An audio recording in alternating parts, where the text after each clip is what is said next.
What's going on, everyone? Welcome back to another episode of the Run Your Race Show with your hosts, Akeem and Chanelle. First and foremost, we have been seeing all the love that we've been getting on the recent video, but we also have seen that a lot of people who have been watching it are not subscribed to the channel. Why are we being ghost subscribers, man? Come on, just subscribe to the channel. If you've been watching it 10 minutes in, you might as well go ahead and hit that like button, hit the subscribe button.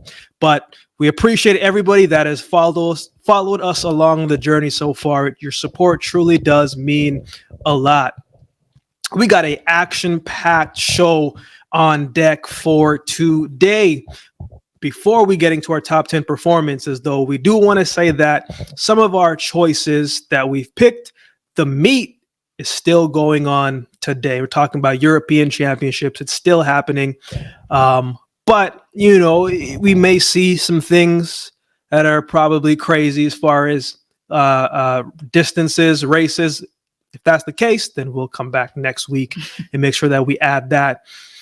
So let's just get into everything. Let's go to our top 10 performances of the weekend. And we're going to start right there at number 10. Miss Doris Lemongol from the University of Alabama Roll Tide. You know, that's my alma mater. For her performance in the 3,000 meter steeplechase at NCAAs, she ran a time of 9 minutes, 15:24, collegiate record, meet record, and number 7 in the world right now. What were your thoughts on this performance right here? Yeah, she looked good. I mean, the steeplechases is a strange race. I give a lot of respect to those women and men who jump over barriers and jump into water and over water, and they're running with wet feet, and it's just a lot of respect. She looked phenomenal. She dominated the race, and so thought it was necessary. When you break the collegiate record, we got to give you a shout out and put you on our top 10 list. So.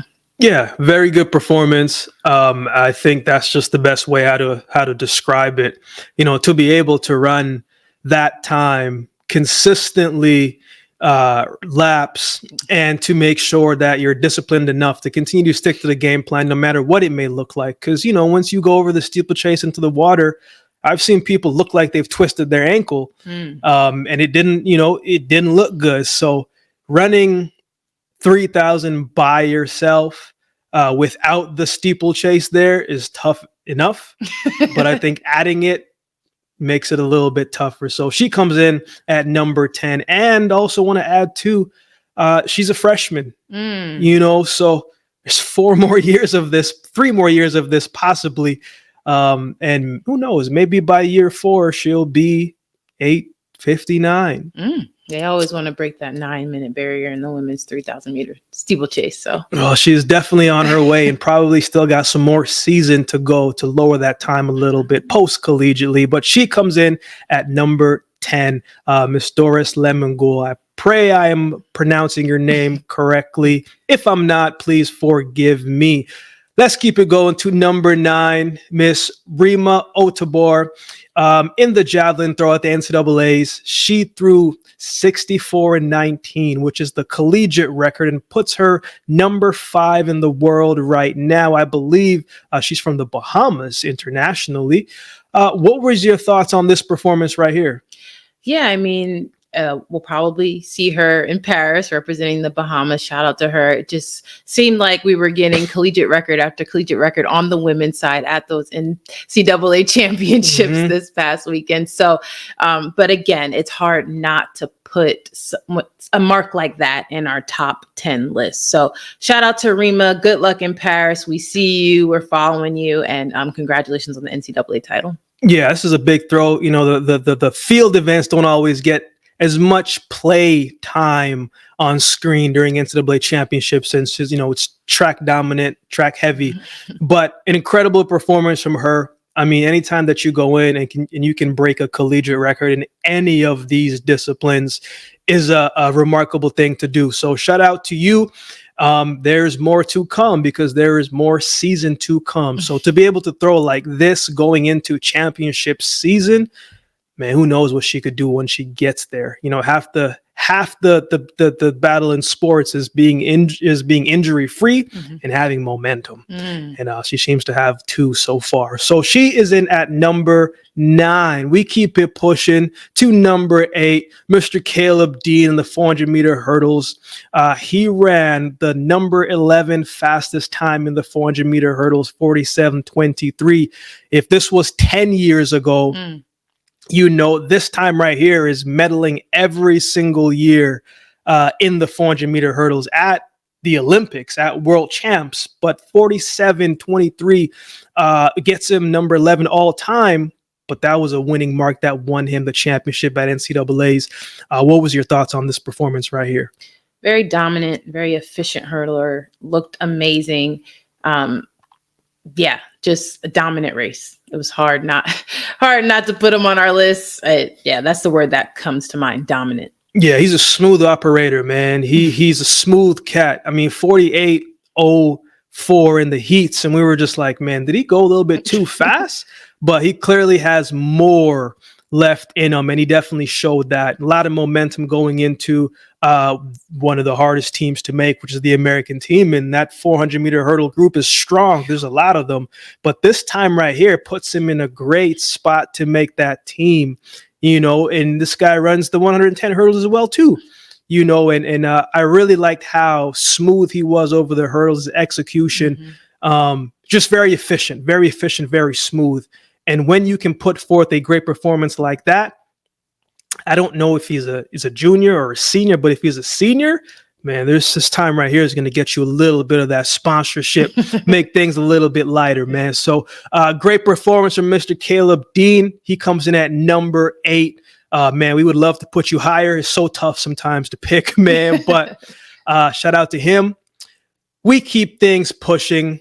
A lot of collegiate athletes on the list this week. And number 7 goes to Miss Parker Valby for her double winning performance at the NCAAs. We're talking about, you saw that 31-minute run, half an hour. That's a full Fresh Prince of Bel-Air, you know, and then she doubled back, and then she ran 14 minutes, 52:18, collegiate record, meet record. Seems like every time she touches the track is some type of record going down. What was your thoughts on this performance right here? Yeah, Parker's just in a league of her own. We've talked about her many times on the show, but just because she's done it in the past, you still have to show up at NCAAs and do it. And the double is hard, a 10K, and then that's a lot on your calves. Your legs are aching.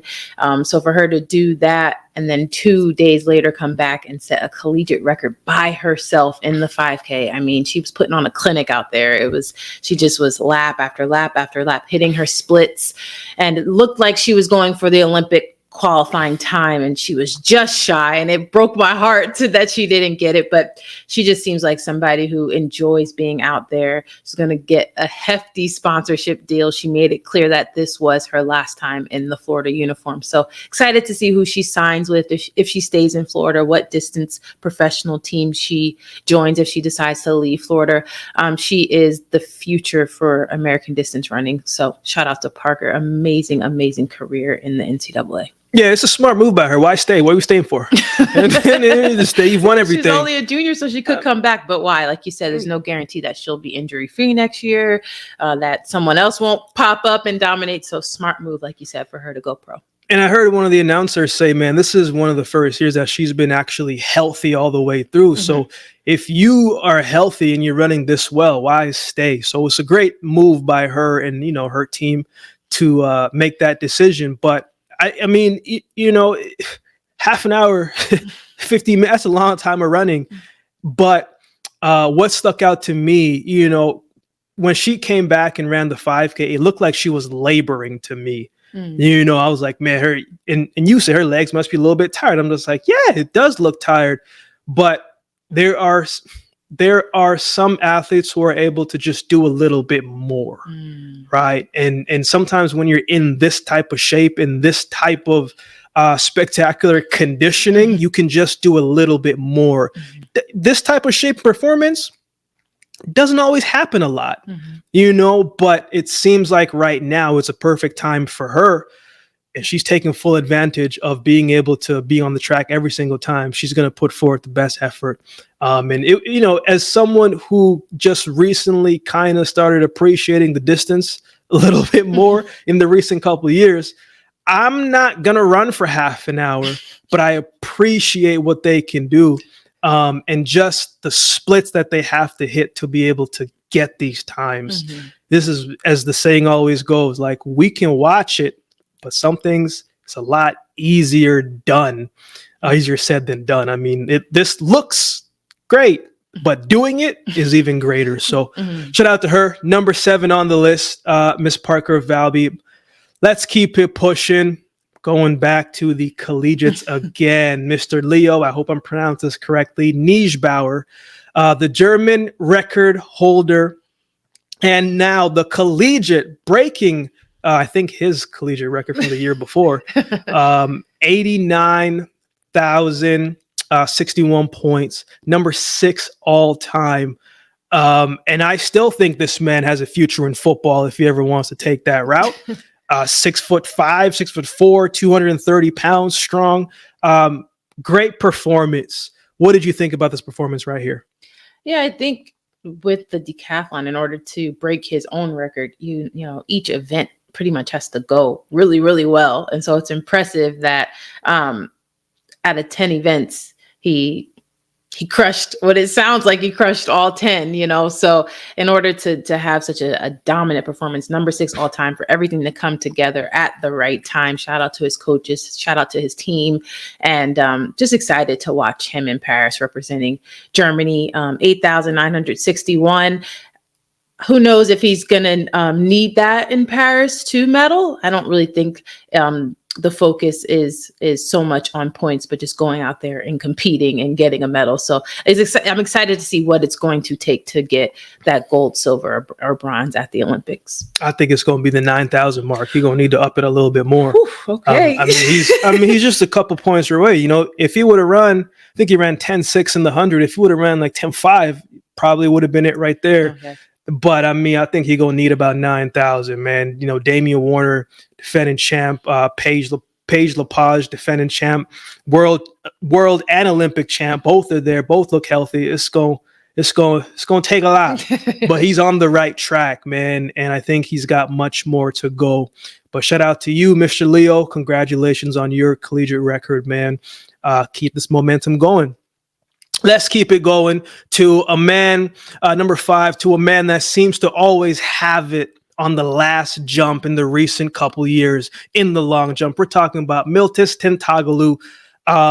What was your thoughts on his 865 performance at the European Champs? This is number 14 all time. I know you're someone who always talks about him and has a lot of respect for him. And to do that on his final jump, I mean, talk about leaving it to the end, but you know, it's exciting. And I think he's made himself the heavy favorite leading into Paris. So just hoping he stays healthy and just goes out there and keeps doing what he's doing. Yeah. And you know, the crazy thing is he jumped this twice in his series, you know, and then this was just probably one of the best long jump performances that we've seen that has not been a Olympic champion, Olympic event or a world championship event, because 830 something was second place by the young man from Italy, Ferlani. You know, and before that was another decathlete, something Hammer. He jumped 831 as well too. And so the thing I like about Tentagalo, man, is when it is crunch and pressure time, he just knows how to perform. He knows how to perform. And he will do what he needs to do. If it's 835 he's going to jump 836. You know, so for him to come out and jump distances like this, because I've been watching him for a while, and there's been some marks where he's fouled that has been about 870. So if he can be consistent here, 8.6, man, who knows what it could be? 880, 890. But this was a very excellent performance right here. I think he's just getting started. And I think when he jumps far, the rest of the long jumpers in the world are going to jump far as well too. So he comes in at number 5 on our list this week. We keep it pushing. We are back to the track. I mean, every time this young lady is on the track, she's going to be in the top 10. We're talking about Miss Sydney McLaughlin-Levrone for her 48.75 season opener in New York, number 11 all time. What did you think about this performance right here? Yeah, I mean, first 400 of the season for her, you wonder, maybe it's gonna take a few for her to break that 49 barrier. Nope, first time out, 48.75, just shy of the American record. She seemed a little disappointed in her post-race interview that she didn't get it. So obviously that's what she was going for, which, I mean, the young lady is just remarkable. Like you said, every time she steps on the track, it's going to be a fast time. Unfortunately, that's the reputation that she set for herself. It's what now the world expects. Every time Sydney steps on the track, we want to see an amazing performance. And 9 out of 10 times she will deliver that. So this now translating into her 400-meter hurdles. Yeah, I'm scared to see what she's gonna run. Yeah, I mean, God willing, she's able to stay healthy. That's the most important thing. With this performance, she's ran a 48.73, I believe, before, 74, something like that. So she's got number 10 and number 11 on the all-time list. But before I kind of touch on her, I'm going to share something interesting with you and our audience. For as great as Miss Allyson Felix was in her career, one of the all-time greats, she hasn't broken 49 seconds. No. That's kind of crazy. I didn't know that. She was number 25 all time, but from the weekend that we had this weekend with a couple of these collegiates, she got pushed out. And that was kind of crazy to me, but it goes to show the level that the growth in the sport and how much everybody's been able to raise the bar a little bit more. Mm-hmm. Allyson Felix came in and she raised the bar. Mm-hmm. Now this generation is raising the bar even more, mm-hmm. right? Look at Sydney McLaughlin-Levrone. Every time she touches the track, she's raising the bar. And I think performances like this can often go a little bit under the light because of the standard that she set. Mm. You are only in this spectacular shape a couple times throughout your professional career. And every year it seems like she's found a way to somehow get a little bit better and better and better and better. And if this is her season opener, obviously the 400 pattern and the 400-meter hurdles pattern are a little bit different, but they're similar in some ways. And if she's running this as her season opener, I mean, she's not even running the 4 at trials. Mm-hmm. Which a lot of people are disappointed about after seeing this race, but 400-meter hurdles is what she loves. Let her do what she loves to do. It's an incredible time, an incredible performance. And honestly, it seems like she's running light. There's not a lot of pressure on her, it seems like, but she does seem very focused and very locked in this year. And, the best way to put this is like, man, there's more to come. There's more to come. It was a great performance, but there's more to come. Again, anytime she runs, we could put her in the top 10. And if she's at number 4 this week, man, it goes to show what type of week it was in the sport of track and field. So Miss Sydney McLaughlin-Levrone comes in at 48.75. Man, number 4 on our list. Let's keep it pushing. We're going back over to European Championships in the hurdles. Miss Serena Samba Maila, 12:31. European champs, world lead national record, breaking her own national record 3 weeks back to back. Number 10 all time. What was your thoughts on this performance and this time? Yeah, I mean, she is definitely making it clear that she wants a medal in Paris. We often hear about the American women hurdlers, and then you have a few Brits and Toby, but she's like, look, I'm here too. And I'm here to stay. And I'm excited for her. That I think that is the most competitive event in track and field right now, the women's 100 meter hurdle. So she has a little over 2 months until the Olympics. So she gotta stay healthy. Her coaches gotta get her timing right. Maybe she can go relax for a little bit. I don't know if she has trials for her country, but as long as she keeps her progression right, she's someone we should see it in that final at the Olympics. Man, I think I might have told you about her a couple of years back, and I was like, this girl's a sleeper. And she's not a sleeper anymore. She's awake. This is a big time right here. And one of the things too is, Olympics is in her home country. So imagine if she makes the team and, she medals, that puts her to another level in the sport. And that's the thing. We know hurdles might be one of the most competitive across the board in the globe. And on any given day, the top hurdlers, they can beat each other. Mm-hmm. But you got to have the timing and the execution, but you also have to have the consistency.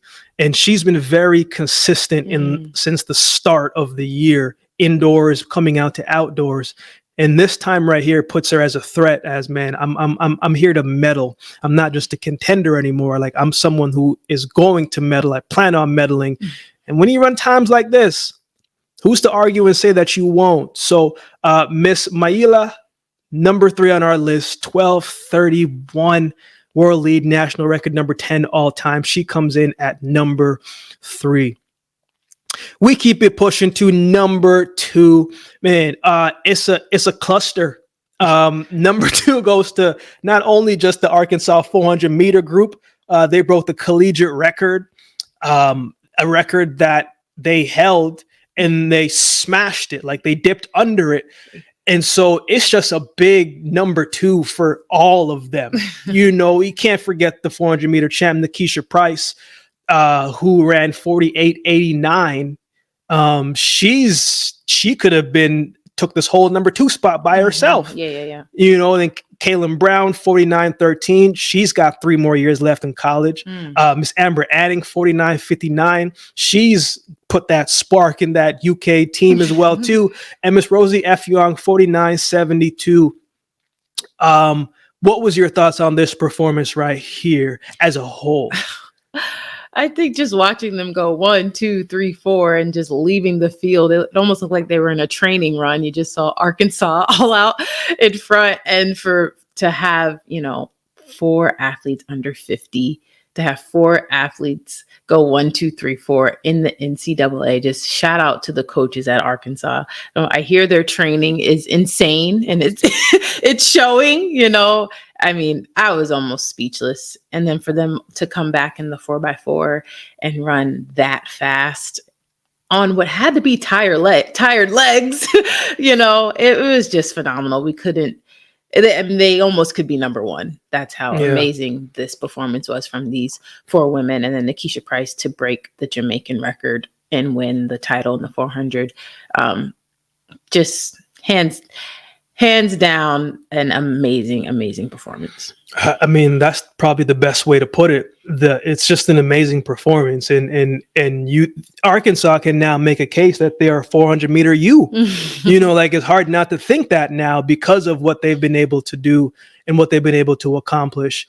When you can go 1, 2, 3, 4, it says, man, like that coach knows what he's talking about, and not to mention, they're all training partners. So everybody's pushing each other every single day. And you can only get faster when you are competing with the fastest and you have the fastest 4 right in your group. You're going to be fast by association. So this was just an incredible performance, man. That's like the best way that I can put it. And they all seem to be cheering for each other. 320 to 317. I don't see that record being broken anytime soon. So that's just a fantastic performance across the board.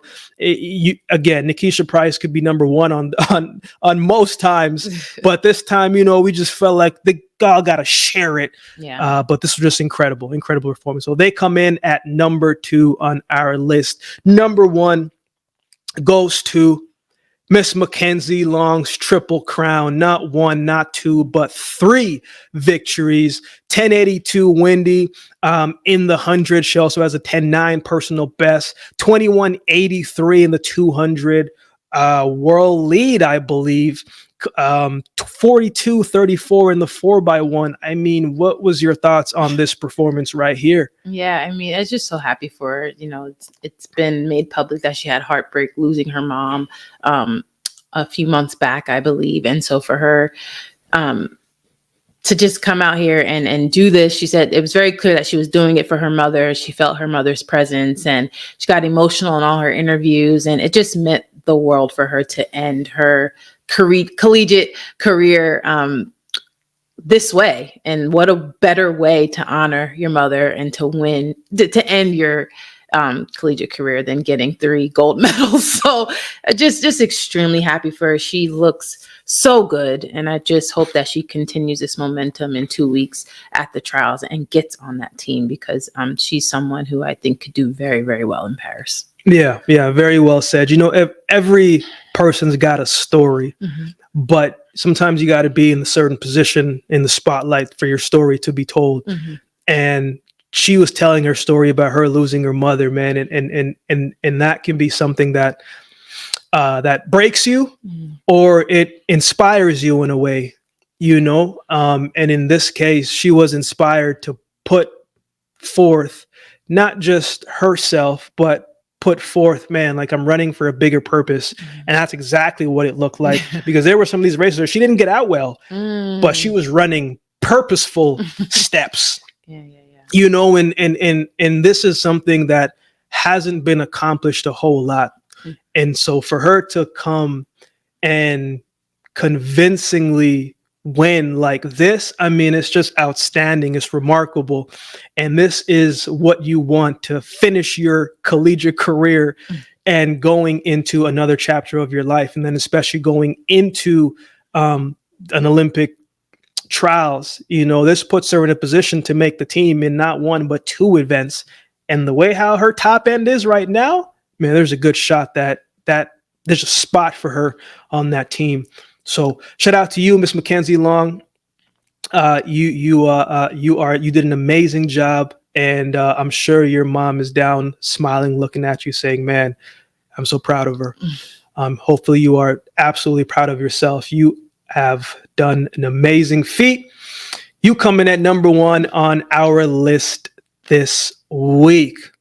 Now that we got the top 10s out of the way, let us know who we missed. Who would you add? Who would you take out? Let us know in the comment section below what was someone on your list that we may have missed on ours. There's been a lot of talk around the social sphere about this man right here, and some of the stuff that has been going on with him. It happened so quickly, happened right in front of her face, but did you catch it? That's the question. We caught it, talking about Fred Kerley is no longer with Asics. Man, put on the Puma spike. You can't do that. Or can you? What was your thoughts about this whole situation right here? Honestly, he had on the Asics uniform. And so I just thought maybe he came to an agreement that, like, the Asics shoes were bothering him a little bit, and they let him wear a different spike. Like, I didn't think, like, oh, he's no longer with Asics, until after the race you get online and you see headline, Fred Kerley's no longer with Asics. And it's a kind of bizarre situation. Of course, we don't know all the details, and rumor has it it's because he does not like the custom spikes that Asics has made for him. And so, I mean, he knows what he feels comfortable running in. If he doesn't feel comfortable in a spike, then, he has every right to feel that way. And I've heard through the grapevine that his Asics deal was very lucrative. It was a lot of money. And so if he's willing to walk away from that because the shoes don't fit, I mean, then they obviously don't fit and he's not comfortable in them. So if that's the truth, if that's the whole story, then he has to do what he has to do in order to feel comfortable and run fast and make this team in a couple of weeks at the trials. So again, we don't know all the details. It was kind of a bizarre situation. But But I wonder if, because he had on Puma spikes, does that mean a Puma deal is in the works? You know, you could read into that. Maybe it means absolutely nothing. So maybe more details will come out soon. Yeah, there's that's very well said, and there's so much things that we're gonna wait to hear before these are all just speculations. We don't know the full thing until he says it, until something else comes out. But I'm gonna take a different approach to it. Like I don't think this was any type of mistake. I think this was Fred Kerley seems like a calculated man, and especially at this level where you just talked about the lucrative amount that he's probably made. And it is making, going to be making. If the spikes wasn't good, man, the spikes wasn't good. And to me, this probably happened before, in the sense of this wasn't the first time that he wore these spikes. He was probably practicing in those spikes a couple before. Because I don't know how it is in the distance, but as a sprinter, you don't just go into a competition with spikes that you have not broken in. Mm-hmm. It doesn't work well. Mm-hmm. And so for me, it's like there's got to be more behind the scenes. And then from the other standpoint is, man, what I respect about Fred, so many times as a collegiate, when you're leaving and you're going out, and even not collegiate, but coming up, you hear about, man, you got to get a shoe deal, you got to get a shoe deal, you got to get a shoe deal. But at the end of the day, it's like, yeah, they have a lot of power, but the athletes really are the ones that have the power, because they can say, I'm not running in nothing, or I'm going to run in this. And so I think this might be the first time that I've ever seen, to my knowledge, the athletes saying, yeah, you guys have given me this money and this deal and stuff, but I'm still not running in your shoe. I'm going to take things into my own hands. I'm going to handle my career. Usually it is the shoe companies that have the power, but I've never seen an athlete like him take the power back and say, I don't care what you think or what you say, what is right. I'm going to do it my way. And when you do things your own way, it can work with you or it can work against you.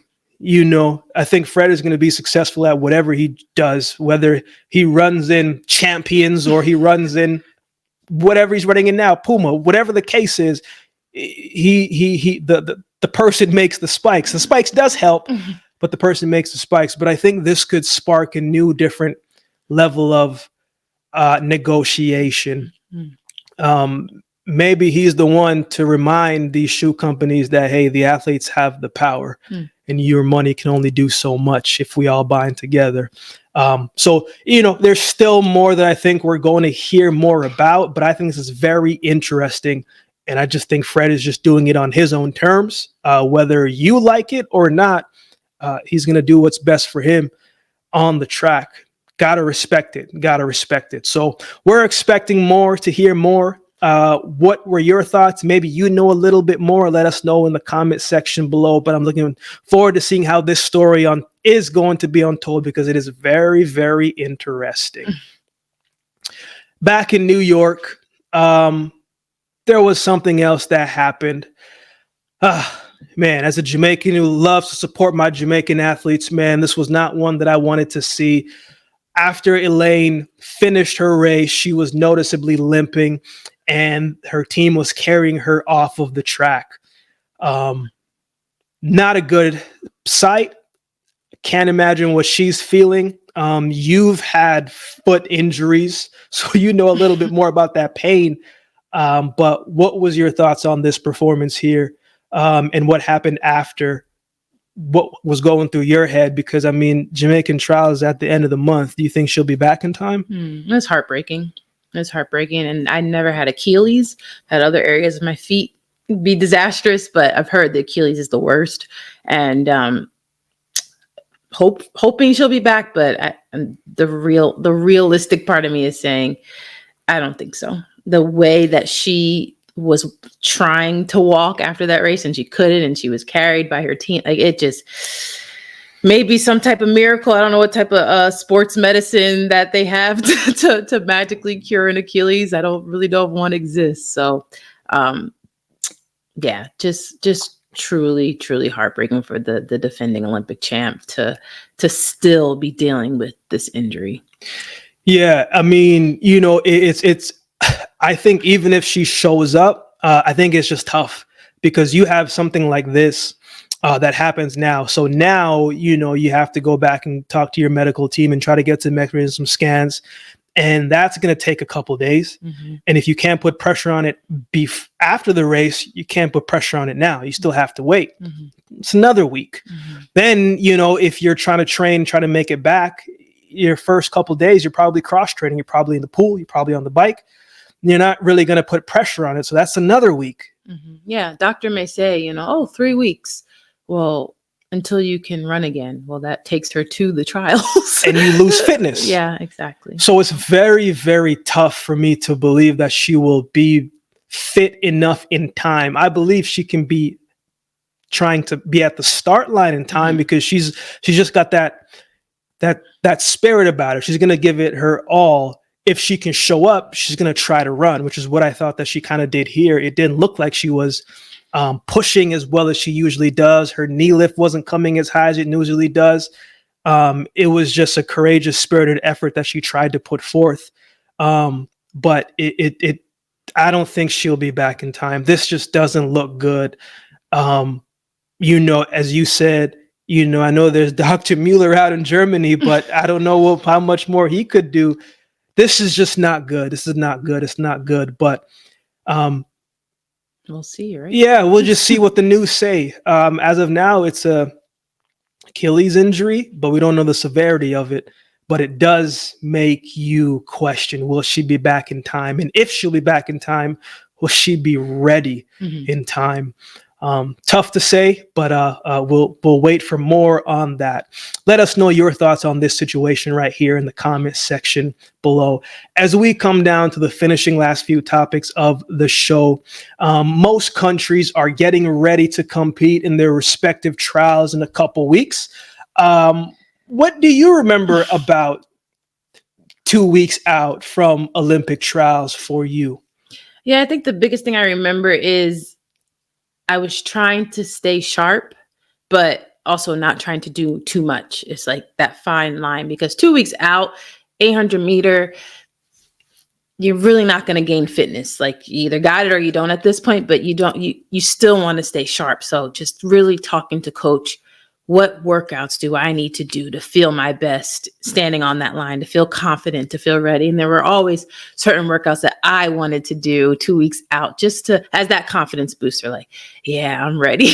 Yeah, I'm ready. And then 2 weeks out, you're, at least for me, just doing every little thing right. So you try to do that throughout the season, but I was a little bit more lax. But 2 weeks out, you're hydrating well, you're eating your fruits and vegetables. I mean, that's something that you always do.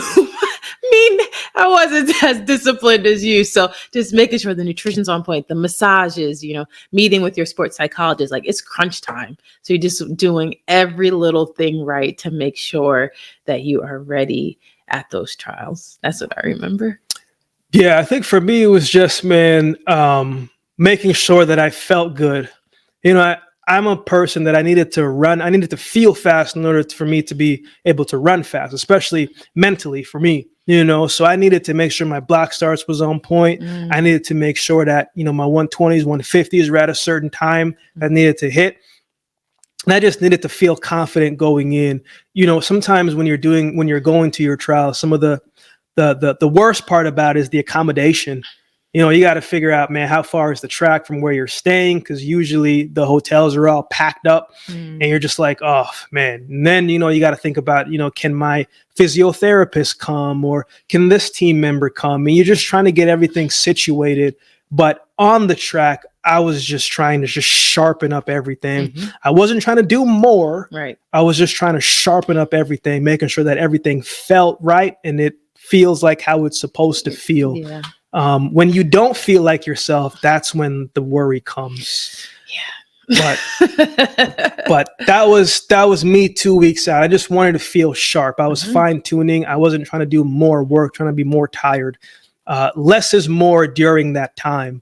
But that was my thoughts 2 weeks out. That's Chanelle's perspective 2 weeks out. As we close out the show with the Run Your Race topic, this came from a lot of stuff that I was also seeing from the last meet at New York. I think it was Mr. Eric Holt. Correct me if I'm wrong in Mhm, that. mhm. But he was talking about, man, like I I got Olympic standard. You know, I did well at championships last year for USA. I'm running well, but I'm still living with my parents. You know, I don't have any money like Yeah, I that. think he Like said he's losing money in the sport. he's losing money. I'm not gaining money, if I Mhm, remember mhm. correctly. That probably sounds crazy to the outside world looking in, but that's a regular thing in the sport of track and field. Unfortunately, when you hear about that stuff being unsponsored, how hard is it to get support or to run without support? It's really, really hard to get to get support, to get a sponsorship deal. Um, if you don't do it coming out of college, especially, those athletes, a lot of the ones that we just talked about who dominate at NCAAs, those are the ones that the shoe companies want to represent them. They're younger, they're fresh out of college, they've shown that they can go out and win NCAA titles and break collegiate records, and they do deserve those sponsorships. But sometimes athletes like Eric, they peak later. He just really started getting really good these last couple of years, and that's what he's saying. Like I peaked. I get it. I'm a little bit older, but it would still be nice to have some support, is what he's saying, and it's true. The shoe companies, for some reason, if you're quote unquote an older athlete running well, they don't really want to pour the money into you. And so it's really unfortunate. And if you don't have that financial support, like imagine someone like him who has to now finance himself to get to Eugene, Oregon for the trials, that flight, that hotel, the entry fee into the meet, it's just the food while he's there. It's thousands and thousands and thousands of dollars that he has to fork up in order to compete at the U.S. Olympic trials. It's absolutely insane, and it's really unfortunate. And track and field can be one of those things, man, where and this is what I say about sports in general, sports doesn't love you back. You may love it with everything that you have, but it does not love you back. And that's a tough thing, because when you do something, sure, Mr. Eric, he probably feels, I've put so much effort into this, man, I should be able to get a little something back. We've all felt like that. I felt like that a bunch of times.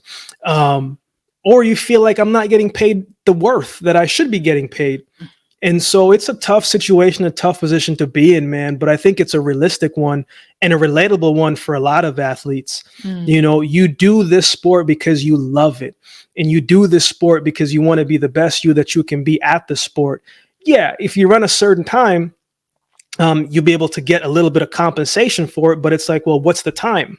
Because I feel like a lot of times in track and field, the goalpost is always moving.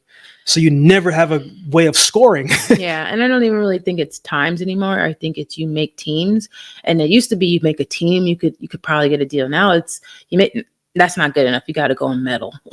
You have to go and medal at World or Olympics, and then we may give you a deal. It's like, oh my goodness. So the standard, the goalpost it's been moved, and it's really, really hard to get that support. And that's why you see a lot of people competing like every single week, especially they'd go to Europe. It's like these little meets that they can go, man, I can make 500 a year, 600 a year, 800 a year. Yeah, it's a complete grind. But it's like, man, at least I'm able to make a little income. And we don't even want to talk about when you make money in January. You won't get that money till February or March. Or April or May. Or some meets that I haven't gotten paid from still, and I've been retired. You're not getting that money. I might get it. You're not getting it. I'm definitely not getting that money. But it is a tough, grueling thing. But again, when you are aware of certain things, like for those who are considering turning professional, you don't have a contract, it's hard. Don't let anybody tell you otherwise. It is hard, but it's not impossible. Yeah. And everyone that you see wearing a kit, that doesn't mean they're getting money. Like, sponsors they'll send you the kit to wear for free if you're willing to wear their kit. But that doesn't mean that those athletes you see sporting Nike, Adidas, and New Balance, not all of them are being financially compensated. So And those that you may see the kids, they may be getting a little bit of money, but they may still be struggling as well too. So it's so tough to really know how much each athlete are getting and what's right. Because, everybody's a little bit secretive. But when he spoke about, I'm not gaining money, I'm losing money, I'm like, man, we just got to come on here and touch on that, because that is a reality of the sport of track and field. It's a tough sport. It's a tough sport. But, we wish everybody who, even if you have a sponsorship, but for those that don't go without or going into trials that don't have one, it's a great opportunity to try to gain one. If you execute to the best of your ability and put forth a great performance, who knows what could come from it. As Chanelle said, you make that team. Unfortunately, that's just step one, but it does get you closer to step two. So we wish everybody the best, and we wish everybody could get a little bit of money. Just take a little bit of that stress off, because in the sport of track and field, that's one of the biggest stresses. How am I going to eat? How am I going to pay my rent? How am I going to get to? And then how am I going to live? But that is episode number 16 of the Run Your Race show. Again, if you are watching it, if you made it this far, I really hope that you are subscribed to the channel. Definitely like, comment, share your thoughts in the comment section below, and we'll definitely see you next week.